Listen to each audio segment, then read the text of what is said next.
শুভ সকাল বন্ধুরা। তো তোমরা আশা করছি যে যেখান থেকে ভিডিওটা দেখছো সবাই ভালো আছো।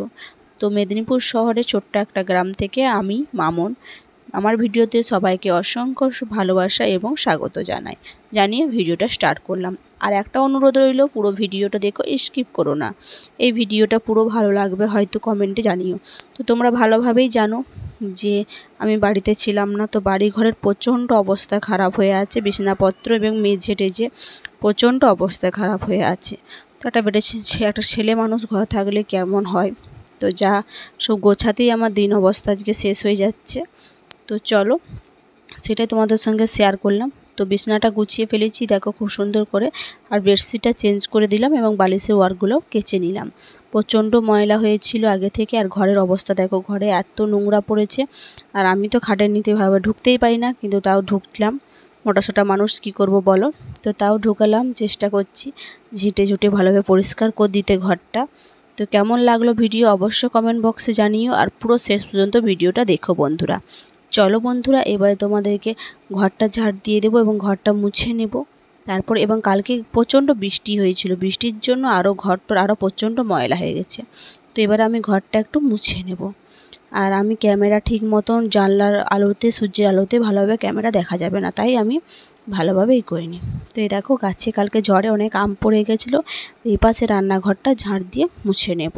তো চলো বন্ধুরা, তোমরা পুরো ভিডিওটা দেখো, এবার তোমাদের সঙ্গে আমি ধাঁধাটা শেয়ার করি, নাকি ধাঁধাটা অপেক্ষায় তোমরা আছো হয়তো। তো চলো ধাঁধাটা শেয়ার করি। ধাঁধাটা কোনো বাজে হবে না, উত্তর ভালোই উত্তর হবে, এটা আশা করছি তোমরা জানো ভালোভাবেই। তো অবশ্যই কমেন্ট বক্সে কমেন্ট করে দিও। চলো বন্ধুরা, ধাঁধাটা তোমাদের সঙ্গে এবারে আর দেরি করছি না, শেয়ার করে ফেলি। ঘরটা ঝাড় দিয়ে দিয়েছি, আর এত পরিমাণ বাতাস দিচ্ছে যে আমাকে কভারটা লাগিয়ে দিতে হলো। কভারটা লাগিয়ে দিয়ে আমি ঝাড় দিচ্ছি, তাও বাতাসে সব উড়ে নিয়ে চলে আসছে। তো আমি পরিষ্কার করে ঘরটাও মুছে দিলাম। এই ঘরটা মুছে দিয়ে এবার বাইরেটা ঝাড় দেবো। তারপর বসুন আছে জামা প্যান্টগুলো ভিজিয়ে দেবো, অনেক কিছু বেডশিট আছে, একটু ভিজিয়ে দিলে তাড়াতাড়ি পরিষ্কার হয়ে যাবে। তো ধোয়া হয়ে গেছে, ধুয়ে নিয়ে ঝাড় দিয়ে দিলাম একটু হালকা এখানটায়, সামনেটা নোংরা পড়ে আছে অনেকটা। চলো বন্ধুরা, আমি জামা কাপড়গুলো ভেজাতে তোমাদের সঙ্গে ধাঁধাটা প্রশ্নটা শেয়ার করে ফেলি। তো চলো বন্ধু, প্রশ্নটা নিয়ে চলে এসেছি ধাঁধা। তো মেয়েরা হাত দিলে কি ঘটে, মেয়েরা হাত দিলে কি ঘটে, ছেলেদের খাড়া হয়ে যায়। তো মেয়েরা কিসে হাত দিলে ছেলেদের কি ঘটে এবং কেন খাড়া হয়ে যায়। তো তোমরা ধাঁধার উত্তরটা অবশ্যই কমেন্ট বক্সে শেষে দিয়ে দিও। আর একবার, মেয়েদের কিসে হাত দিলে ছেলেদের খাড়া হয়ে যায়। তো বন্ধুরা, তোমরা অবশ্যই কমেন্ট বক্সে কমেন্ট করে জানিও। তো চলো, আমি জামা প্যান্টগুলো ভিজিয়ে নিচ্ছি, ভিজিয়ে নিয়ে কাচবো জামা প্যান্টগুলো প্রচণ্ডই ময়লা হয়েছে ঝড় জলে। আর বাইরে জামা কাপড় দুটো ছিল, আমি এসে দেখেছি। তো সবকে ভিজিয়ে রেখে দিয়ে এবারে যাব বাসনগুলো ধুতে। তো বাসনগুলো ধুতে যাব, বাসনগুলো সব নিয়ে চলে এসেছি। আর বাপের বাড়িতে থাকলে তো কিছুই কাজ করতে হয়নি, ঘরে থাকলে তো বন্ধুরা সব কাজেই করতে হয় বলো। বাপের বাড়িতে যেমন বসে থাকবো, ঘরে তো সেরকম বসে থাকা যাবে না। আর এত পরিমাণ এখানে বাতাস দিচ্ছে যে মোবাইলটা আমার পড়ে গিয়েছিল, আমি বুঝতেও পারিনি, পড়ে যেয়ে এইভাবে হয়ে গেলো। তারপর কতক্ষণ পর বুঝতে পারতে আমি এসে বাসন ধুতে বসলাম। বাসন ধুতে তারপরে তোমার চান টান কমপ্লিট আমাদের, তারপরে ছাদে গেছি জামা কাপড় মেলতে। তো ছাদে এত পরিমাণ বাতাস দিচ্ছে যে আমি জামা কাপড় ঠিকঠাক মেলতেই পারছি না।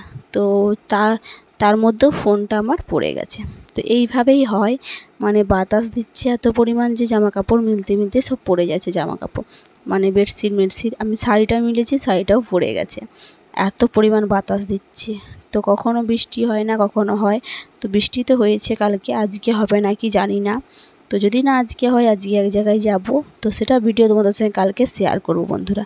তো অবশ্যই সেটা কালকে দেখে নিও। তো দেখো, একটা জামা কাপড় মিলছি, কিন্তু দেখো সব উড়ে নিয়ে চলে যাচ্ছে বাতাসে, মনে হচ্ছে আমাকেও উড়ে নিয়ে চলে যাবে, এটাই ভাবছি। তো আমি একটা সবই মিলে দিচ্ছি, উড়ে যাচ্ছে। তো উড়ে গেলে কিছু করার নেই, ক্লিপ দিতে হবে। জামা কাপড় মিলে টেলে দিয়ে পুজো করে দিয়ে এই যে মুড়ি খেলাম, খেতে খেতে লাইভ করছিলাম, তাই ভিডিওটা তুলতে পারিনি। তারপরে এই যে রান্না হবে উচ্ছে ভাজা, আর এই যে মাছ দেখতে পাচ্ছ বন্ধুরা, এই মাছ দিয়ে ঝিঙে দিয়ে আলু দিয়ে তরকারি, ওই যে ঝিঙে আলু তরকারি বসেছি, ঝিঙে দিয়ে আলুতে তরকারি হবে। তো এবারে মশলা টশলা দিয়ে মশলাটা কষে নিই, মশলাটা দিয়ে মশলা কষে নিয়েছি, ফুটে যাচ্ছে, ফুটে গেলে মাছগুলো এর মধ্যে দিয়ে দেব। আর তার মধ্যে বন্ধুরা আমার প্রচণ্ড আম মাখা খেতে মন গেছিলো, তাই আমি আমটা কেটে ছিঁচে নিয়েছি। ছিঁচে নিয়ে নুন লঙ্কা দিয়ে খেতে বসে গেছি। তো আমি এখনও ভয়েস দিচ্ছি, আমার জিভে জল আসছে। কার কার জিভে জল আসছে অবশ্যই কমেন্ট বক্সে জানিও আম মাখা খাওয়ার। তো আমার তো জিভে জল আসছে, তোমাদের কি জিভে জল আসছে বন্ধুরা? তো অবশ্যই কমেন্ট করে জানিও।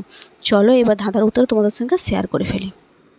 তো মেয়েরা কোথায় হাত দিলে ছেলেরা খাড়া হয়ে যায়? তো মেয়েরা যখন ছেলেদের পার্স থেকে পয়সা নেয়, চুরি করে, তখন ছেলেরা যদি সেটা দেখতে পায় তাদের চোখগুলো বড় বড় করে দেখতে থাকে তারা। তো চোখগুলো তাদের খাড়া হয়ে যায়। কিসে হাত দিলে? পার্সে হাত দিলে বা ফোনে হাত দিলে, যেটা হয় আমার বেশিরভাগ আমার হাজব্যান্ডের ফোনে হাত দিলে আমার হাজব্যান্ডের চোখগুলো খাড়া হয়ে যায়। তো এটাই হচ্ছে বন্ধুরা, চোখগুলো খাড়া হয়ে যায়, পার্সে হাত দিলে চোখগুলো খাড়া হয়ে যায়। এটাই ছিল উত্তর। উত্তরটা যদি ভালো লেগে থাকে অবশ্যই লাইক, কমেন্ট, শেয়ার, সাবস্ক্রাইব করে দিও। আর পুরো ভিডিওটা যারা দেখলো তাদেরকে অসংখ্য ধন্যবাদ আমার তরফ থেকে আমাকে এতটা সাপোর্ট করার জন্য। তো চলো বন্ধুরা, আগামীকাল আবার নতুন একটা ব্লগ নিয়ে আসতে চলেছি। আর একটা কথা জানি যে উনুনে রান্না করে রেখে উনুনে লাতা দিতে হয়, নাহলে উনুন দেবতা নাকি আসে আগুন। চলো বন্ধুরা, বাই। আজকের মতন এই ভিডিওটা এই পর্যন্ত।